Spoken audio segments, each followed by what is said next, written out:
can you put this on the website? Oh, for what? I didn't see. I believe you did, and you marked it draft. Because it is a draft. Thank you. Nimaro Koranzo Kitchetor.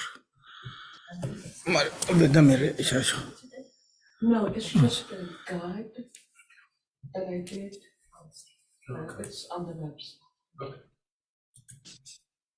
It's just, I shortened it. Just took it down to the 30 pages.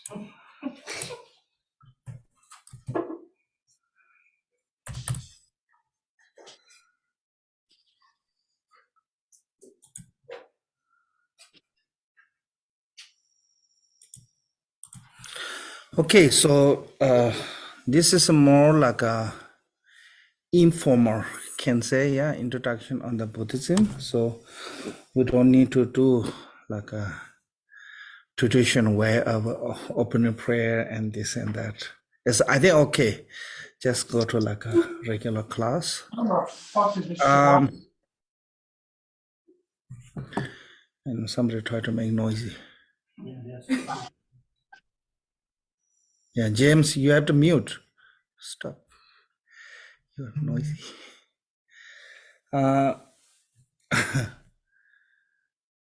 So I thought maybe this introduction is to go through the jewel ornament, because the jewel ornament is the one of the original guiding book for Mahayana practitioners.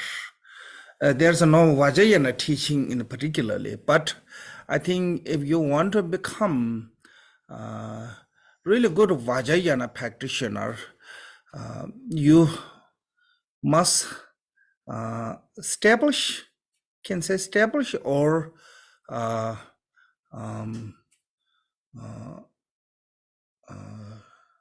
put the foundation with the Hinayana and Mahayana, because I think without the understand of the Hinayana and the Mahayana, sometimes when people directly engaging in the Vajrayana, there are lots of misunderstandings coming. So I think that is really dangerous for that kind of misunderstand. Is actually really dangerous misunderstand. Sometimes people have a misconception of a Vajrayana practice, and I think basically can say this way. They want to live as a normal desire realm being, but they pretend like they are Vajrayana practice. Make sense? You understood what I mean? So I think it doesn't work. So I don't know that is it really healthy or not, but for I think for the being Buddhism, we shouldn't forget our principles. So lots of people talk about the high things, but then they forget about the basic principle of the how to be a good practitioner. I think so. Sometimes they think as a, because I think this is a problem. Is a Vajrayana, all the out appearance is nothing change. You don't need to change clothes. You don't need to change name. You don't need to change place or anything. Within the not changing anything, still you have good chance to can be totally liberated if you know how to practice. So that reason and that misconception is misunderstanding is come really easily. So that reason, I think if we build a foundation as a good, stable foundation, I think then have a better chance to what called the unmistaking Vajrayana practice. Can say, yeah. So.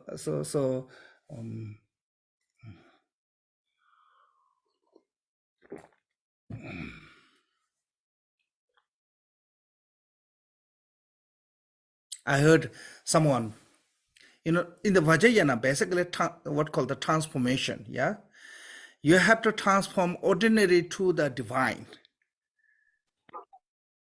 Supposed to be, you have to transform from the ordinary to the divine. But some people misunderstand the divine to transform to the ordinary.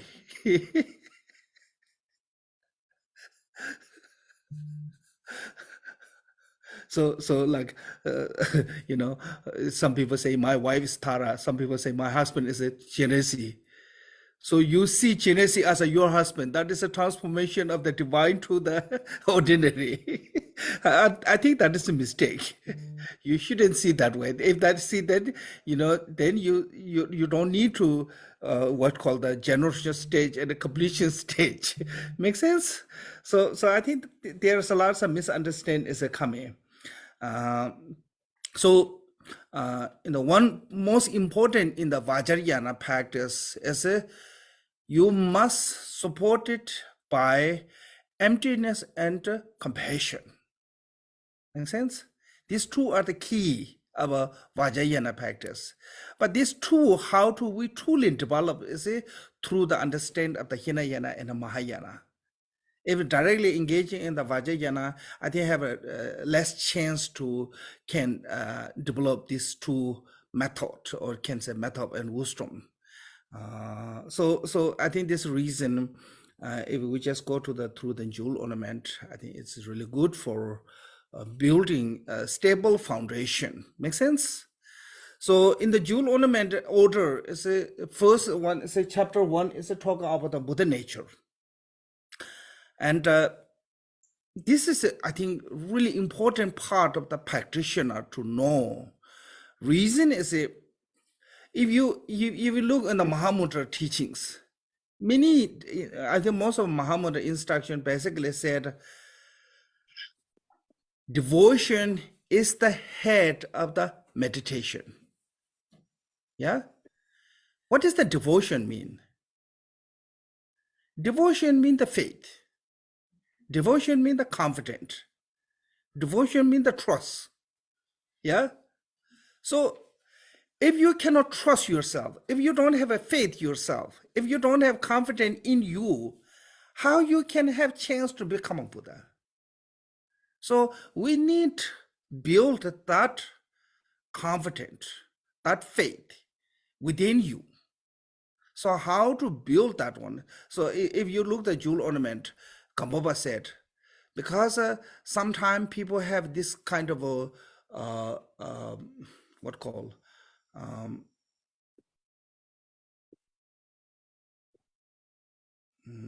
can say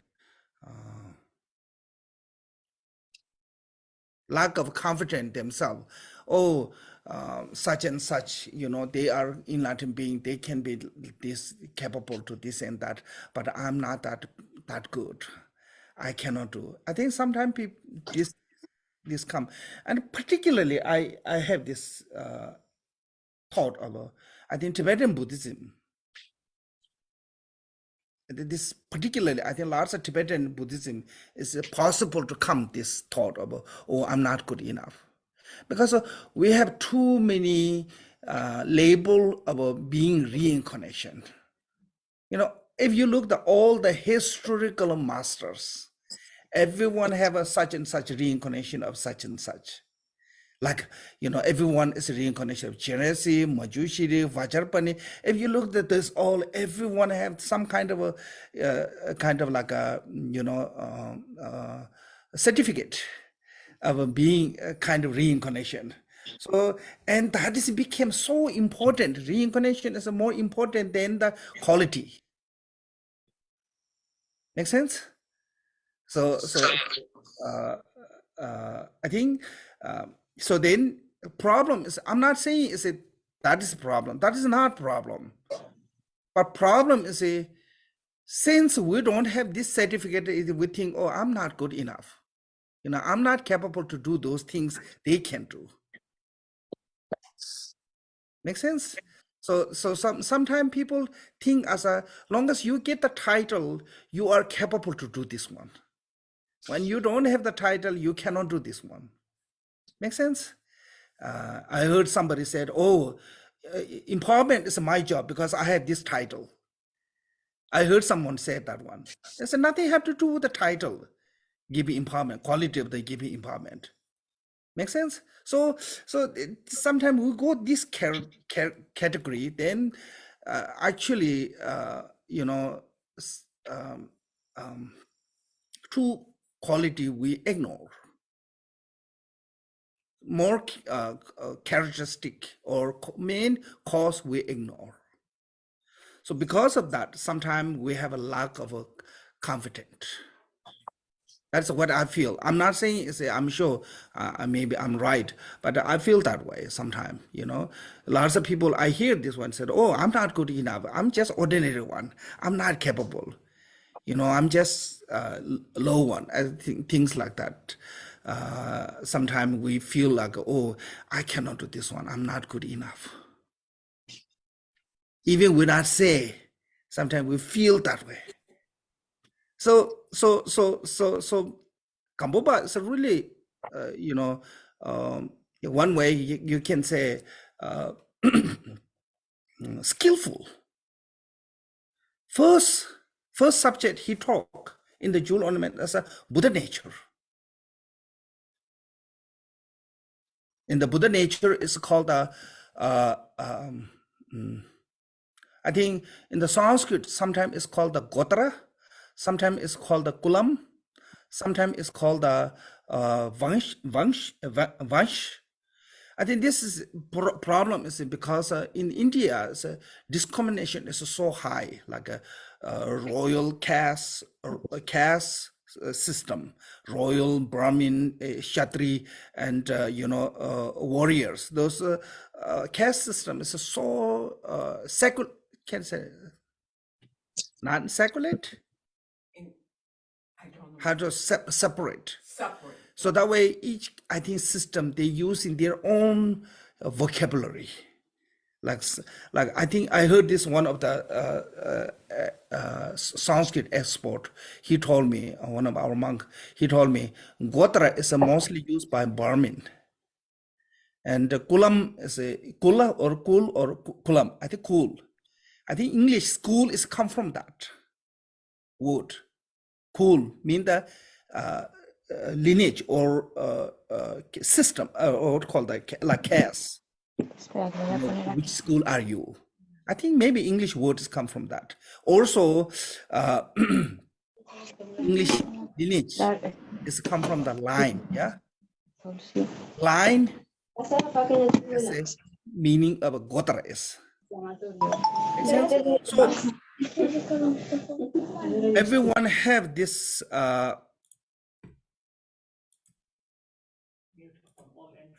Yeah, everyone have this gotra. Everyone have this line. Everyone have this caste. So that is what is mean the Tibetan called the rig.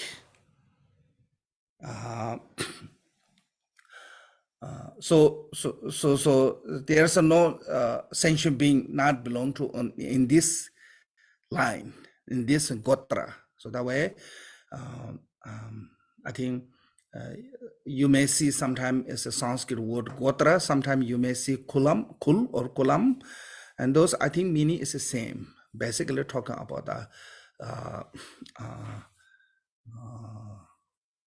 I think like Khenje Rinpoche translate as a family.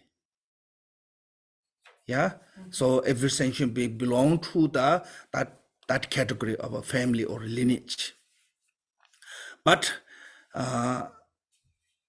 so this family normally divided into two families.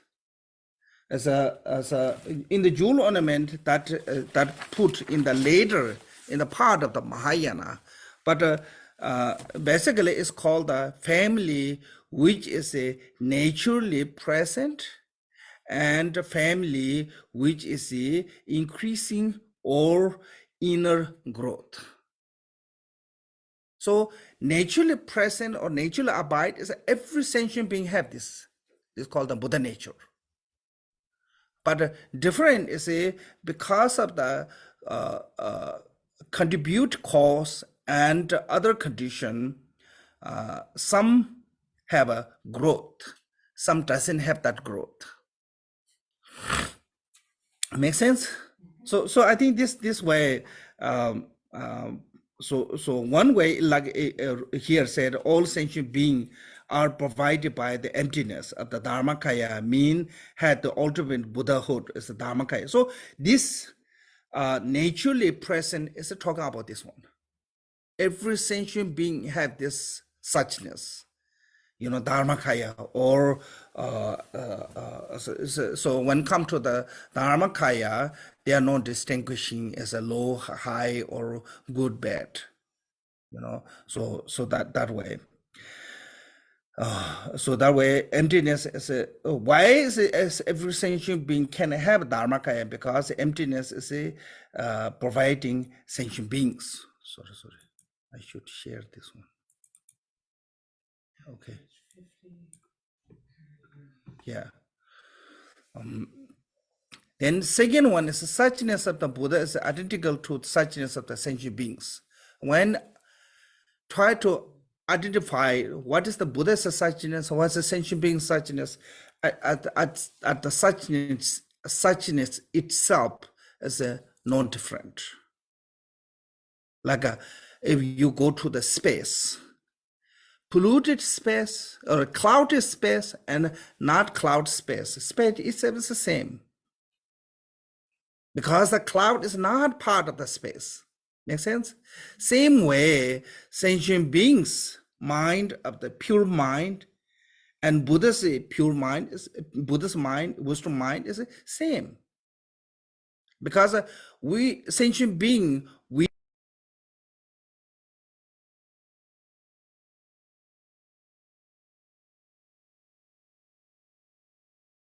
Sorry, Kempola, you are mute.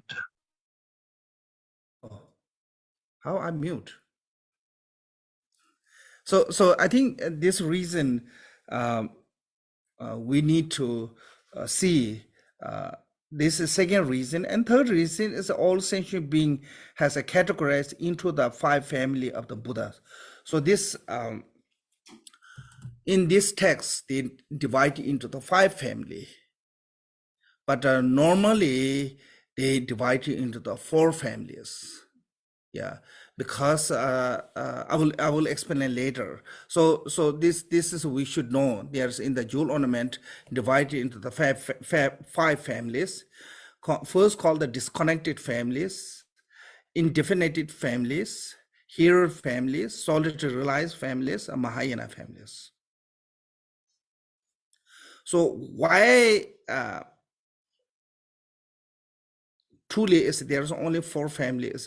Because there's no such thing as a totally disconnected family. Disconnected family is because of the circumstance. At that moment, you are disconnected, but truly there's a non-disconnected family. Why? Because every sentient being have this called the naturally abiding, belong to the naturally abiding family. Make sense? So that reason, actually there's a no disconnected family, but because of the being lazy, being discouraged, and being misunderstood of the impure as a pure. And so because of those reasons, they talk about the disconnected families. I think what this is help us is because sometimes we have this idea of, oh, we have a Buddha nature. Yeah, people said, oh, I have a Buddha nature. So sounds like samsara and nirvana is the same. It seems like they're saying I'm Buddha. They have that kind of attitude. We are Buddha too. Have you heard that one? People saying we are Buddha too. So that kind of attitude is not good. Why? Because you have this called the view of superiority. mistaken view of superiority. Superiority? Superiority. Yeah, superiority. That means that, oh, I'm wonderful, I'm Buddha. Without without being Buddha, if you have a thought of I'm Buddha, that is called the mistaken view of superiority. Superiority. Make sense? So then that is becoming big obstacles. In Tibet, we have one joke. There's one called the Agutomba, who's basically is a really funny man. So one day he went to collect the firewood with a bunch of people. So then he said, oh, this is really easy. I just collect this one, this one, this one. My backpack is full. So I just rest a little bit. He didn't collect. Then he, rest. After when he rests a little bit, is already lunchtime came. Then he said, okay, first eat the lunch. Then those are really easy to just pick up, collect. But then after lunch, he again he said, "Oh, this is easy. I can anytime when I'm leaving, I can have this all." But he overall he haven't done any kind of collection of the firewood. So when other old people are leaving, he's empty. He got nothing. Make sense? So sometimes we have this sense of, oh, this is really easy. I'm already Buddha. I have Buddha nature. So it sounds like it's really easy, but it's not easy. That between the having potential to becoming Buddha, it's a huge gap. Some take 3 years, some take 35 years between those two. But because of this misunderstanding, I think the reason Kambapa said that there are some disconnected families. So, I mean,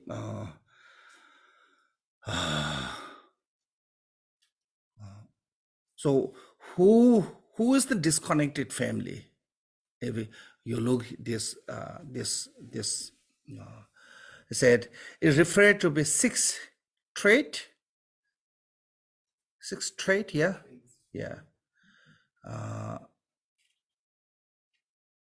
Six faults. Can say 6 faults? Yes. Okay. You can say 6. 6 faults, such as no concern for the what other think, or no modesty. I think there's a 6. One, talking about the no sadness of seeing suffering of samsara. When you don't have a feeling of like a fear or sadness of the seeing suffering of samsara, then you never have a renunciation.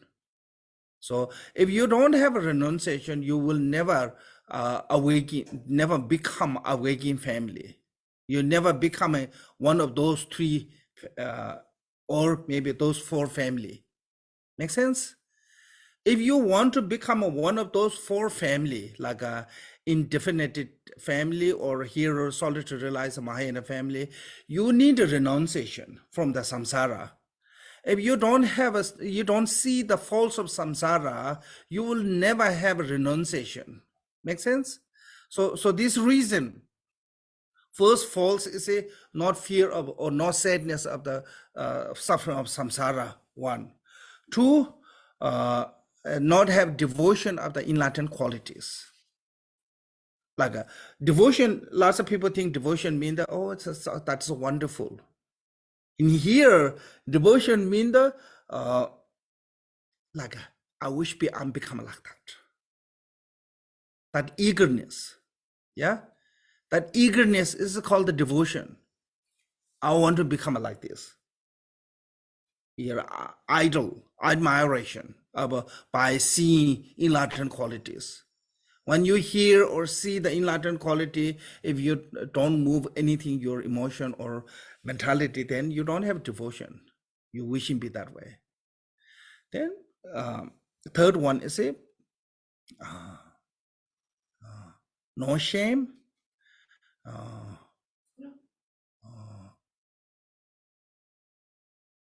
by based on our own what called that I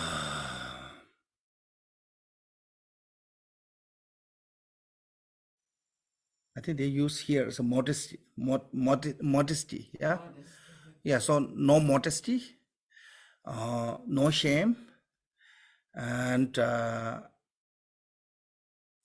no compassion, and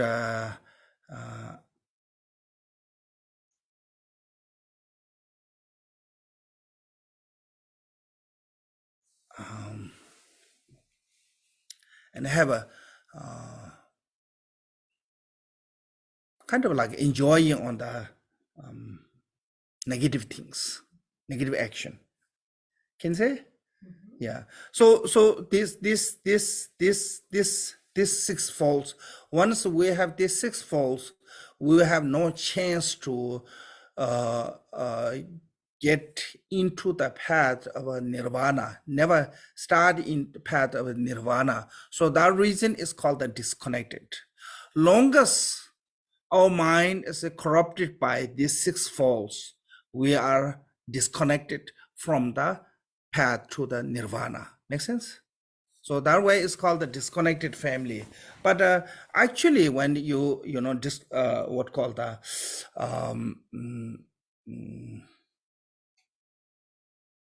discrimination of the family only divided into the four families. You know, in definite family, hero family, solitary realized family, Mahayana family. Kempala,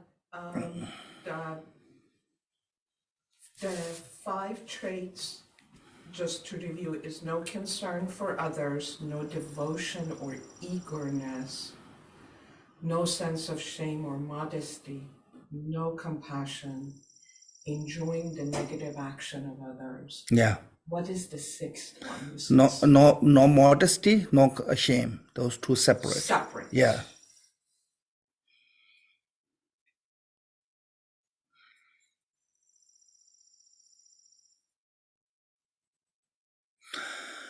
So I think for the Dharma practitioner, I think this is important to recognizing as a which direction we are going, because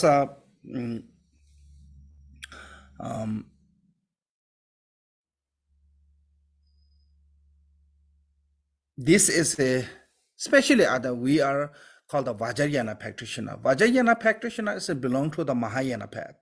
So Mahayana practitioner or a Vajrayana practitioner, if we not belong to the actually Mahayana family with the characteristic of the Mahayana family, then even we practice as a Vajrayana, it's not going to gain the result of Vajrayana. Like one of the Adisha's disciple who actually practice a Vajra, but just gain arhatship. So even the highest yoga tantra, if we don't have this all the characteristic of the belonging to the Mahayana family, then I think this is become a not going to gain to the Vajratara state through the even the highest yoga tantric practice. So that reason, first we need to make sure we're not in the disconnected families. So for not enter in the disconnected family, I think two most important is I mean, we can say 2 or 3 most important is you need what called the renunciation from the samsara, yeah, and a devotion to the Buddha, and a compassion to the sentient beings. I think these 3 are really important to make sure disconnected, because if you don't have a renunciation, if you don't have a devotion, and if you don't have a compassion, and difficult to say you belong to the Mahayana family. So particularly from those 6 I think those three are most important. To longest we are not corrupted, particularly on those three, I think we can say I'm not disconnected family. I'm connected to the path. Make sense? So one of those three paths will definitely connect it. If we our mind is not corrupted by those generally six faults, and particularly I think those three, not seen as a faults of samsara, not have devotion to the enlightened qualities, and not have a compassion toward to the sentient beings' sufferings, then definitely we can become disconnected. So if we disconnect it, now this is the problem. If we disconnect it, even we practice every day, it becomes a worldly concern.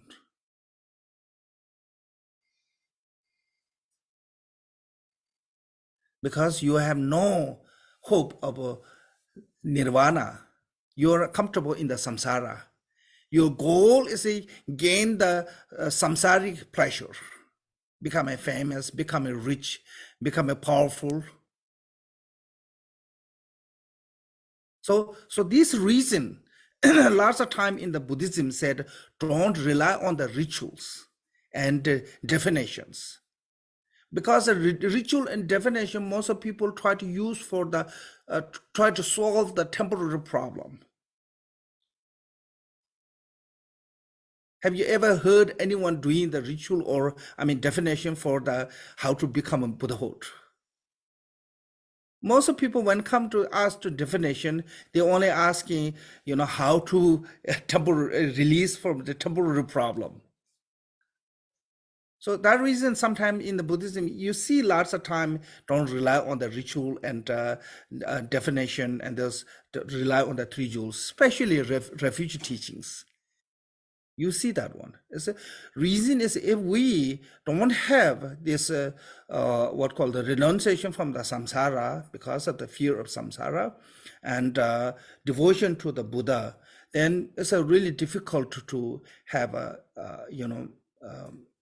become path of the enlightenment. If we will not become a path of the enlightenment, and whole life we practice, it become a worldly concern. Worldly concern, why is it called the worldly concern? Is because it only give you worldly gain. That the worldly gain is a big problem. What is a worldly gain make is it at the temporary you will gain those all the pleasure what you wishing, but then because of those pleasure and freedom, you engage in lots of negative activities. Make sense? When you engage in lots of negative activity, you create a really heavy negative karma. And long-termly, that one actually cause to reborn in the lower realm.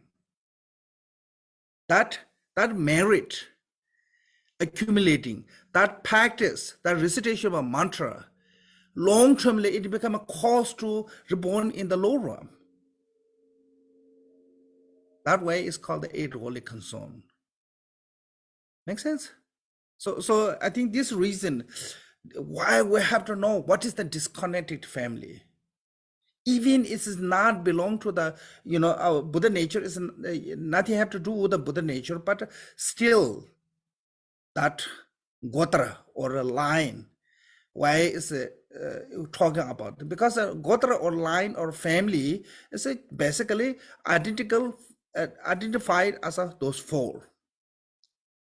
Indefinite family, hero family, solitary life family, Mahayana family. But sentient being corrupted of those faults, it become disconnected on the path to the nirvana. So Dharma practitioner, especially with Dharma practitioner, we must know what make the disconnected us and make sure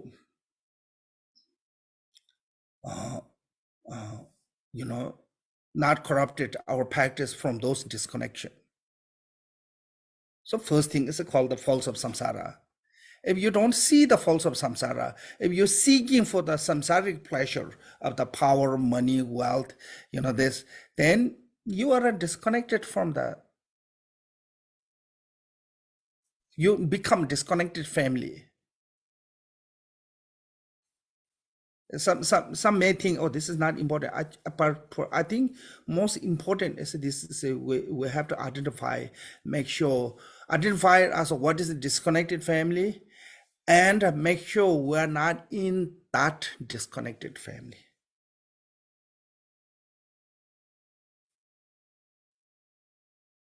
So that reason, I think, why he said we must disconnected family.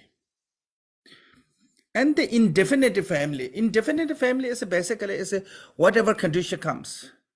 Nature of the family depending on the contributed cause. Contributed cause means that like a teacher teaching, whatever you meet, you become that one.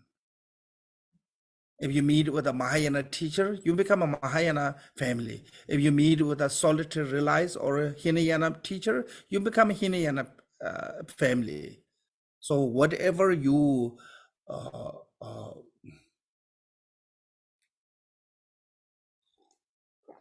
so this one can change any family from the path of the accumulation to path of the application. Path of the application is called the divided into 4.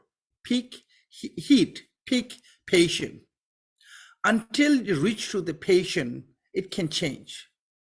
Even first you become a Mahayana family, if you meet with a Hinayana teacher, then later you can become Hinayana family. Even you meet first, you enter into the Hinayana family path. If you meet with a Mahayana teacher, you can become Mahayana teacher. But once you reach to the patient, then it's harder to change. Then you become definitely a particular family after the patient. So that's that way.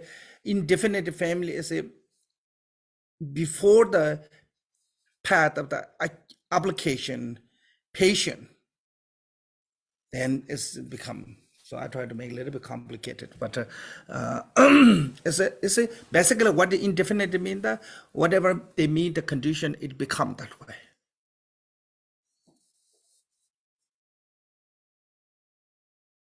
Some people, you can meet some people, no matter what, they couldn't change. Yeah, some people really easy to change. So I think this is what is, but but still you are belong to the family. Disconnected is nothing belong to any family, basically. But it just give as a Kamapa, give the name of the family. Reason is because we need to recognizing it is. Make sense? Mm-hmm. Yeah. So then hero family is basically a characteristic of the hero family is someone who have a fear of samsara and wishing to be nirvana.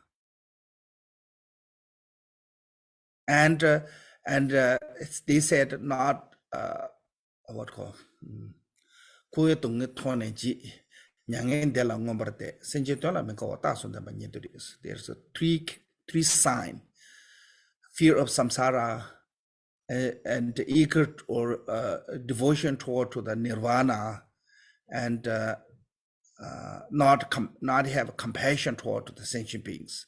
This one is what it means, because in the Hinayana, longest you are in the samsara, you are suffering. You are not totally free from suffering. So that way, like a Hinayana tradition, Buddha is a really Mahaparinirvana is one Buddha passed away in the Kushinagar. In the Mahayana, Buddha Mahaparinirvana is under the Buddha tree in the Bodh Gaya when he was turned age 35. So Hinayana believe that one. That reason they never wishing to be continually stay in the samsara to benefit sentient beings.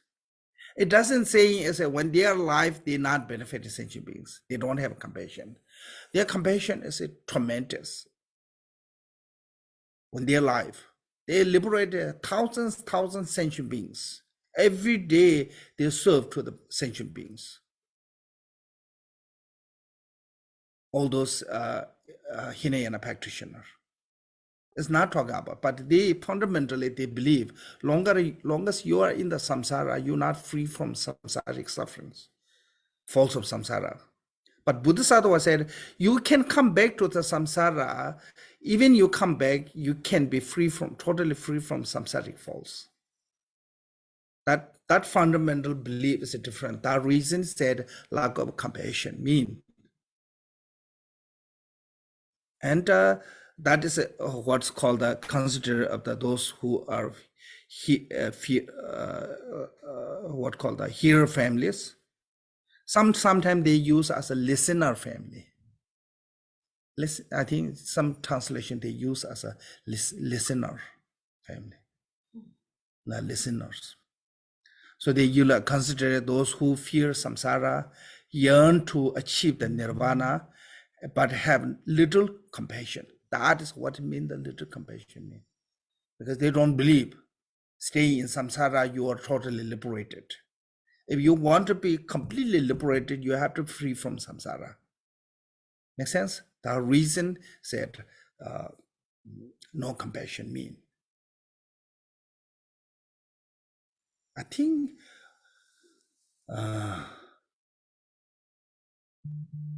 Padu Rinpoche or there's one teaching said, if just measure our compassion, then we, Mahayana practitioner, Vajrayana practitioner, ordinary we, our compassion and their compassion is measureless than us.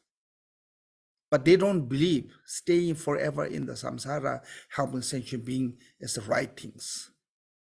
That reason said no compassion. They're not really selfish, that selfish like what we think. They lifetime dedicated serving for the sentient beings. If you look the history of those all arhats, whole life they serve to the sentient beings.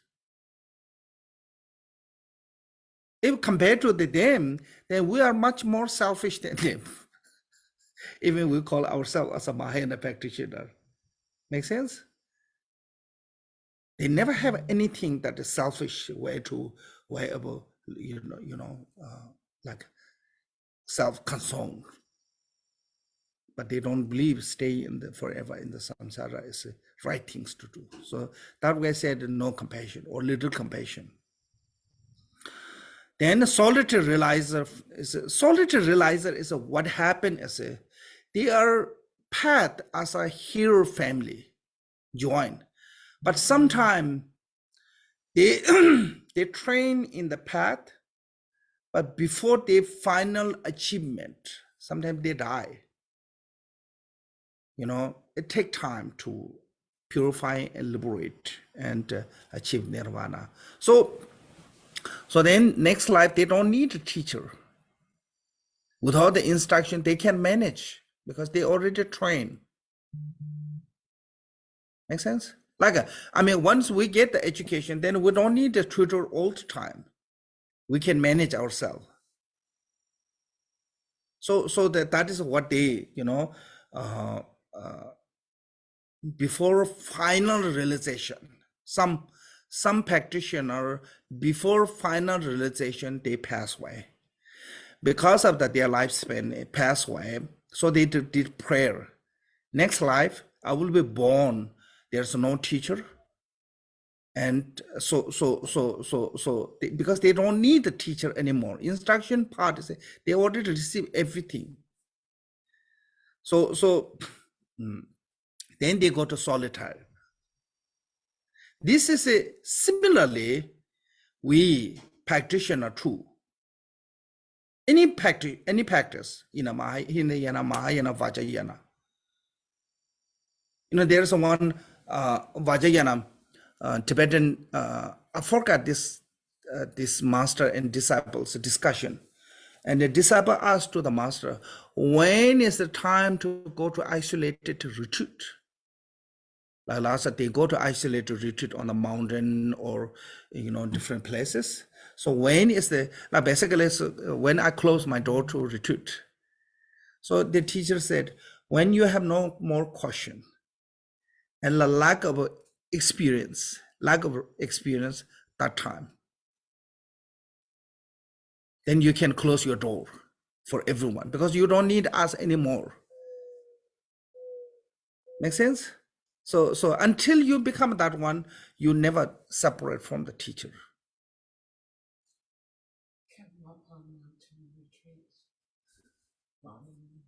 Maybe there too, but this one is a one I saw. I forgot. Maybe one of the Drupageji masters, his discussion with his teacher, or one Nima. I don't remember exactly. Not come up as this one. No, Kalmapa, the mountain retreat. Yeah, that's Chame Rinpoche's. No. No. So there's one between the discussion of between the guru and the disciple in that question, and when disciple asked him when is I can solitude retreat, and he said, when you get all instruction, you have no more question, and your lack of experience at that time must do the solitary retreat. Make sense? So I think this solitary realizer is that way, because sometimes people think, oh, you just your own way to figure out. There's nothing they figure out their own way. They receive all the instruction, experiment, all this is all gone through the path of a hearer, path of the listener, but they not have a final realization. Before reaching to the final realization, they died. At the time of their death, then they have this prayer. Now, next life, I don't need a teacher, and I will be born somewhere without the teachers. So this reason, so as I said, included those who possessing above. It means the fear of samsara, yearn to achieve the nirvana, and little compassion above that attribute, and additionally arrogant and keep their master secret. So arrogant is mean that they no longer need anyone to guide them. Make sense? That makes a sign of arrogant. But basically, they don't need. This is like not same as our arrogant. Our arrogant without having achieving, we have this arrogant. It's called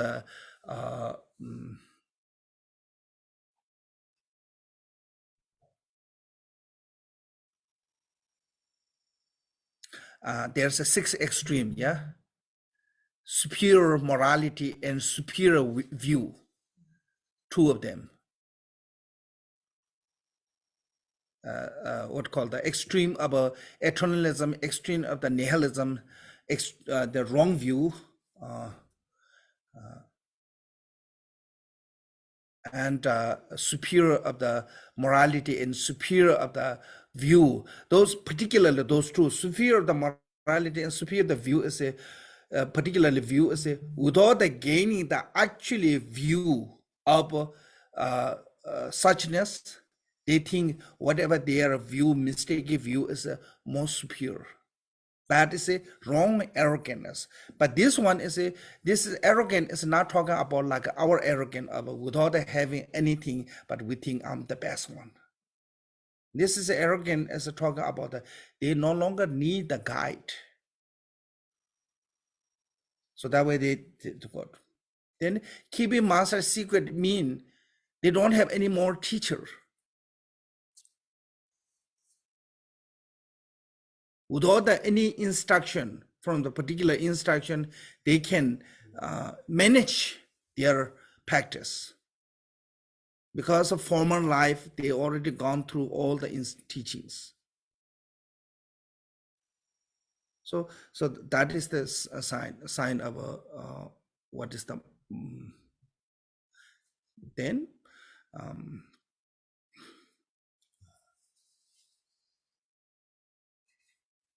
now here's a Mahayana family. Naturally abiding from the beginningless time had the potential of the developed old Buddha's quality through suchness, and perfectly workable family is the potential to achieve all the Buddha's quality through the power of or the habituation themselves in the root virtue. So I think this is why Gampopa used these two. This earlier I mentioned these two as a part of the Mahayana family. I think this is a really good way to, because when the naturally abiding, gotra or line, naturally abiding, case or gotra is because naturally every sentient being have a Buddha nature, which is indifferential. So that indifferential, as we have a Buddha nature of a Sav-Viveka Buddha. So naturally abiding is only using at the Mahayana is because even you belong to the Hinayana or here solitary realized a disconnected family, still everyone have a same nature of the Sav-Viveka. Nature of Sav-Viveka is every sentient being have. So that way Gampopa categorized in these two as a part of the Mahayana. I think this is the reason is. Then workgiver family, I think earlier I mentioned this one is called the increasing or inner growth. Remember I use as a, naturally abide in the inner growth. So this inner growth, doesn't matter which path you join, here, solitary realize, and Mahayana. Ultimately, everyone gain to become Buddha. If someone someone joined to the path of the hearer, path of the solitary realize, and they stay on the state of that nirvana for a long time. But long after, then Buddha come, them wake up from that state of and join to the nirvana. So this one is a Gampopa said, reason why Buddha show the hearer and solitary realize path is it's a similar like when you have a long journey, sometimes you must rest, refresh yourself, energy, emotionally, physically, refresh. So you need a rest, because some people, because it's a journey is too long, they may give up. So particularly person who almost giving up, so they need somewhere to refresh. So this like arhatship is like a state of the refreshing, resting area, but they thought this is a final nirvana at that moment. So that way they're not discouraged. Because sometimes when you said, oh, you have to work for the 3 eons, they said, wow, that's too long. No way I can do this one. But then said, oh, just work for the, maybe at least 7 lifetime, you will reach to the Arhat. Well, that's doable. Make sense? So that kind of attitude, then Buddha need to show the solitary realize, the Arhat. So that is the in the Gampopa, I think mentioned, this is like when in the margin, you call it the margin, sea margin, people who go to on the boat in the sea, Marines, merchant. Like they, sometimes they have to travel for the long time, and they get the seasick. So then, when they get seasick, they get crazy and they become lots of problem. So,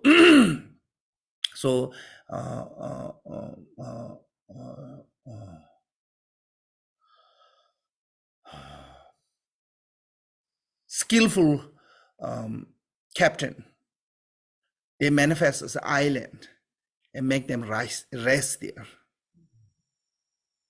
refresh them. Then they can journey continually. So that reason, so that way, ultimately, every sentient being belong to the Mahayana, one way. Make sense? So in the Mahayana, they measure called the naturally abiding or perfectly workable family. This so divided into these two.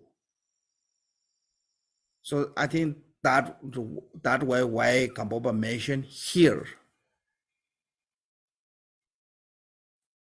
Um, mm.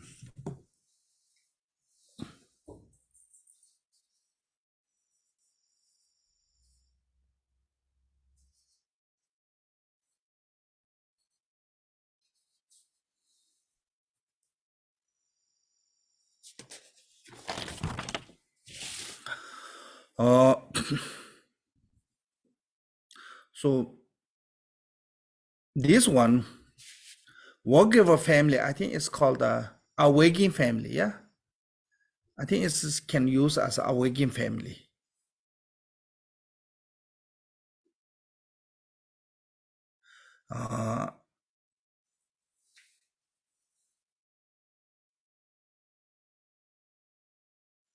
So who is, what is the sign of a Mahayana family, can say? What is the sign of a Mahayana family?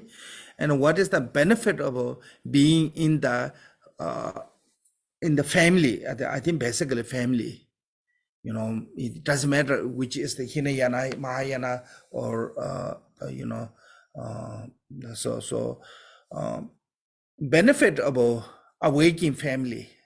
Awakening family mean benefit of awakening family mean that basically those beings who awake, it means the join to the path, they will never born in the low realm.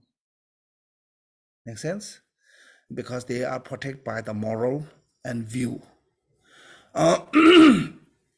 Even you would born in the low realm, you will liberate from the low realm quickly. And when you are in the low realm, you have a less suffering because you are emotionally learn how to managing. This is a, you can see everyday life.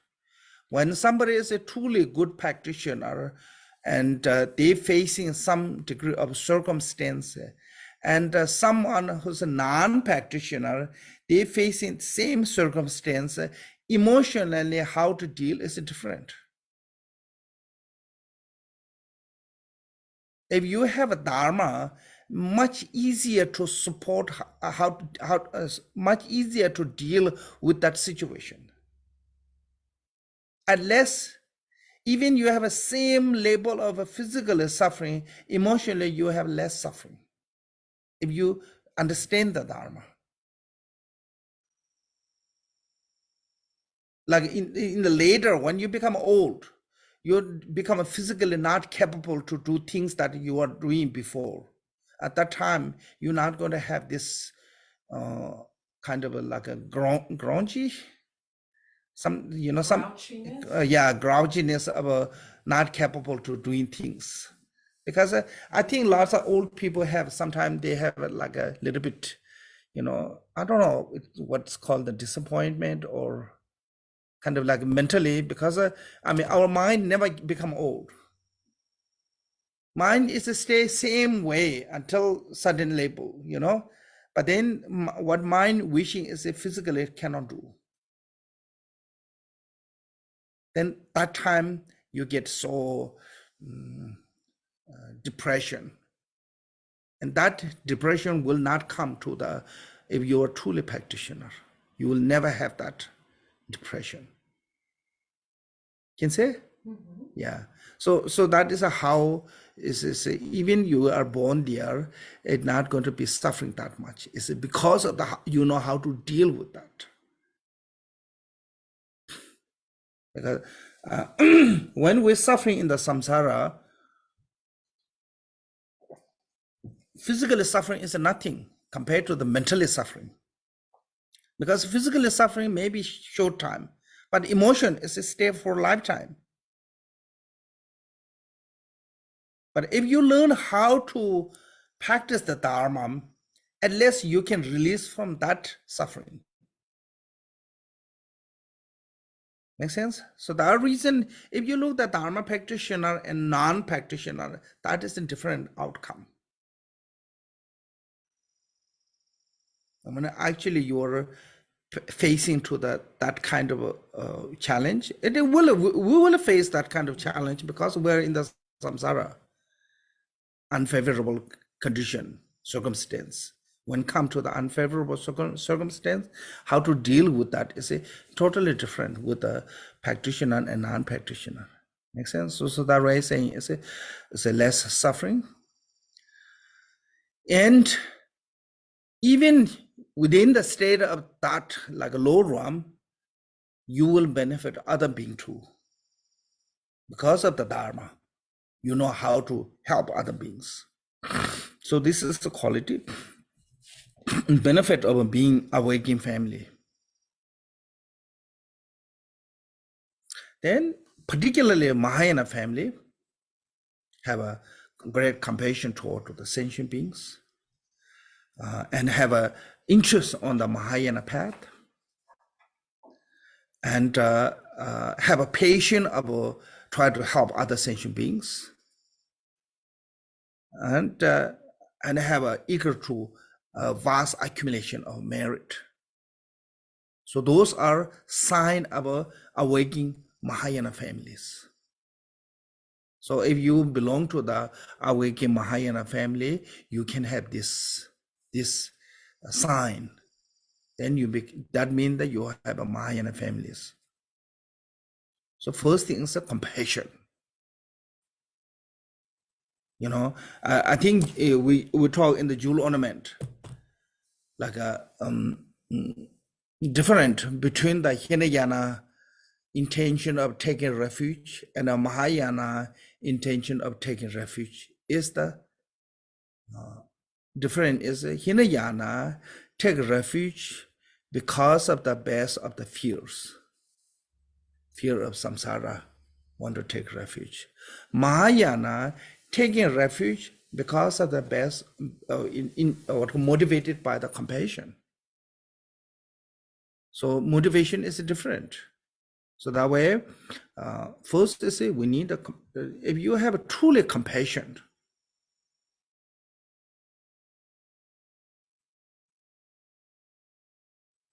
then that is a sign of you have a Mahayana seed.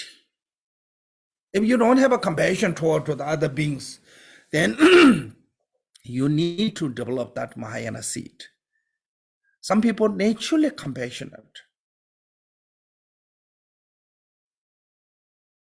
What is different is if you haven't had any in the past life Mahayana teachings, Mahayana practice, and experience of the Mahayana meditation or any of those, including the Bodhicitta, and this life have harder to generating compassion toward the other sentient beings. But some people genuinely have a compassion. Yeah, reason is in many lifetime they went through that practice, so much easier. But either way, we can become that compassion through the meditation on the faults of samsara. Make sense? Meditation on the loving kindness. When you have a understand of the faults of samsara, and you understand you have an experience of the meditation on the loving kindness, compassion will come naturally. Why we are lacking compassion? Because we have not enough loving kindness. So with this, then it belong to the family. So basically, in the jewel ornament, categorize a family as 5 different families. The family, Gotra or Kulam, so I think same. In the English, I think most of the time used as a family, caste, line. Yeah, I think line is a line to become lineage. I think lineage is the original word is maybe line. Yeah. I think so. Yeah, I think so. I think I think also school in the English school is maybe based on the cool, cool. Could be. Yeah, because Sanskrit cool mean the class, category, family. As a sometimes they use a gotra, sometimes use a cool. I think that so this uh, uh, Sanskrit scholar he told me is meaning is the same because in India each caste system they use in different vocabulary. Like Brahmin, most of the time they use as a gotra, and I think royal they use as a kul. But meaning is the same. We call the ri, and the Tibetan call the rik. It means the family element, lineage.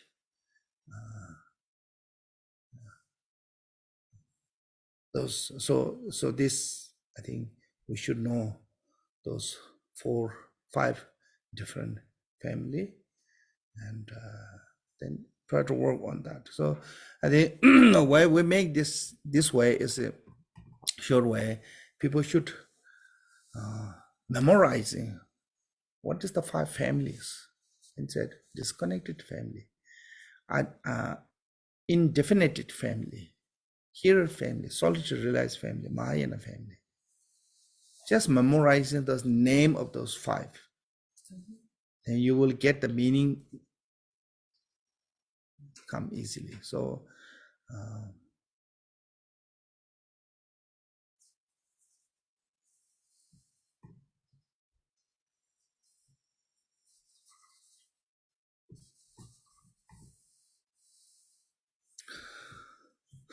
okay, I think I will stop today this chapter on that subject.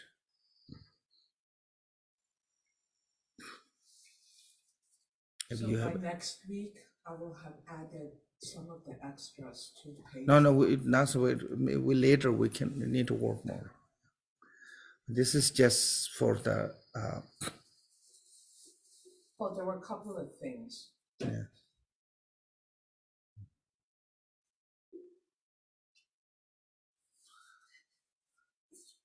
It's called the rough note. This one. Oh, okay.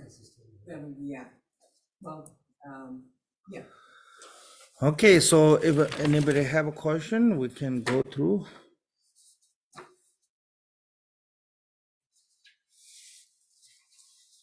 If not, then we can end the topic here. So thank you so much, the translator.